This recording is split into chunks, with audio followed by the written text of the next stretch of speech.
Well, one thing for sure, there was a shotgun marriage, the shotgun wedding. There's no question about that. Let me just sort of raise this issue. On December the 22nd, 2008, Mr. Lewis, you sent an email to your board, and let me just quote. It says, "I just talked with Hank Paulson. He said that there was no way the Federal Reserve and the Treasury could send us a letter of any substance without public disclosure, which, of course, we do not want." You remember that? Yes, sir. I do, yes, sir. Well, then that sort of, and I was just raising this because of the answer that you gave to my colleague from Virginia, Mr. Connolly. I didn't get that point, that you actually sent that memo. I mean, it seemed to me that in his questioning, that didn't come out. No, may I give you the context? Sure. I had called Mr. Bernanke and said, is there something you can give us in writing, because my board is concerned that everything is verbal and when we have nothing concrete, and we're going in toward the end of the year and about to have to consummate this deal without anything in writing.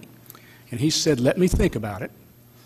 And the next call I got was from Hank Paulson, and he told me that first of all, if they gave us any kind of agreement, it would be so watered down that the board would not find it satisfactory, and secondly, that they did not want disclosure. He was talking about the government not wanting to create a disclosable event and have to disclose, not Bank of America.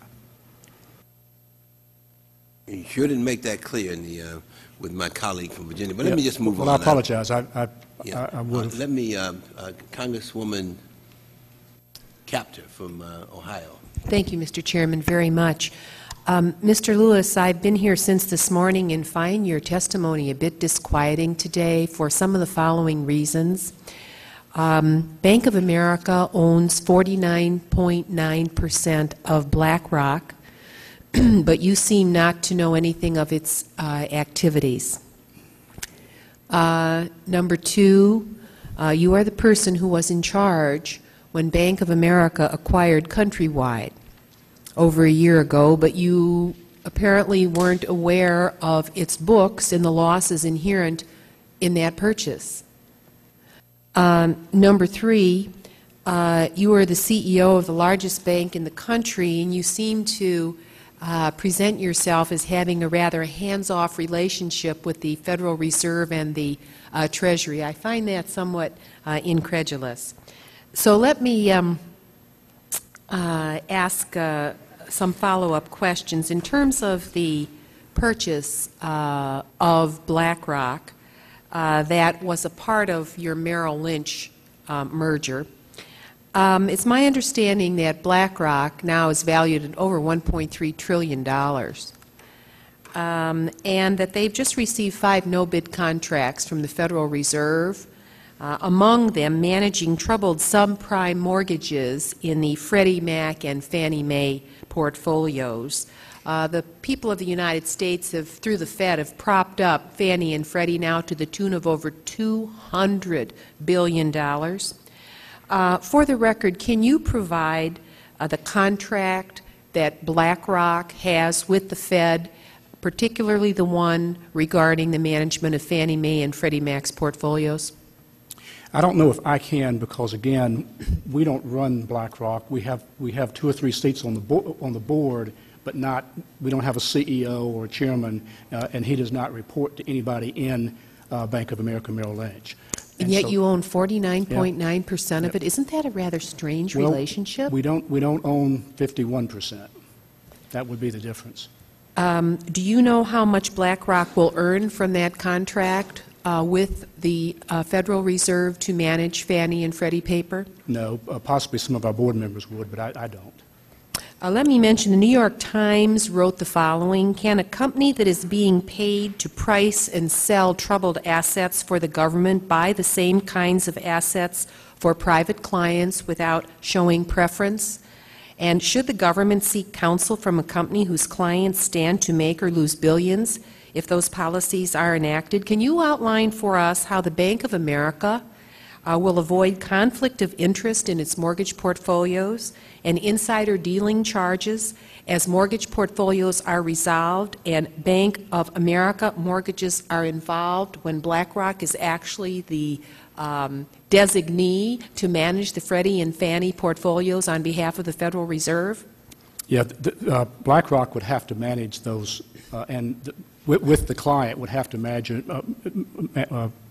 anything like that. But obviously, Bank of America, some of your mortgages are held by Fannie Mae and Freddie Mac. And you were the acquirer of Countrywide, the largest subprime abuser in the country, so you must have a pretty healthy portfolio there that's going to undergo scrutiny. And BlackRock would have to take that into account, yes. Can you provide for the record the documents that you may have at Bank of America that contain or record the conflict of interest review undertaken by Bank of America to ensure proper ethics as these mortgages are resolved?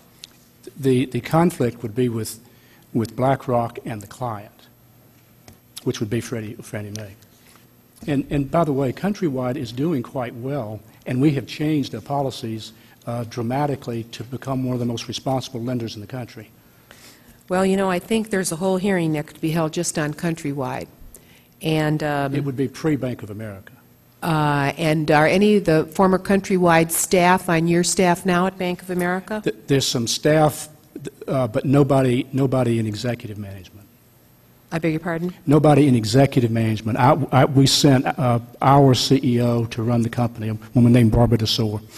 You know, Mr. Chairman, it wouldn't be bad to hold a hearing on the interrelationship between Bank of America, BlackRock, Countrywide, the Federal Reserve, Fannie Mae, and Freddie Mac, and explore these interlocking, rather shadow relationships that you claim have no bearing on activities within your institution, but which sound very unusual as you state them before the committee today.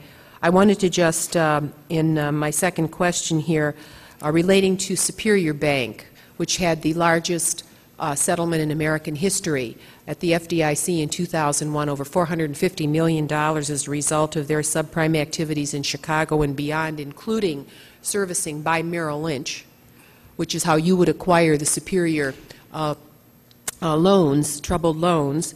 Let me ask you, when Bank of America acquired those loans, did you audit them prior to reselling them to investors?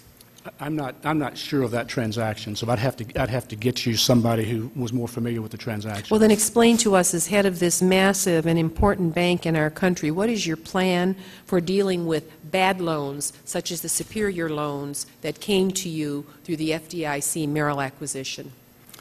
Well, to the extent that you have loans you can rehabilitate, you do.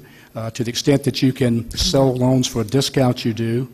To the extent that you can't do either, you hold them on your books and at some point write them off. But if you sell them to knowing investors and they were bad loans, what happens? Well, you would take a massive discount. The bank selling them would take a massive discount.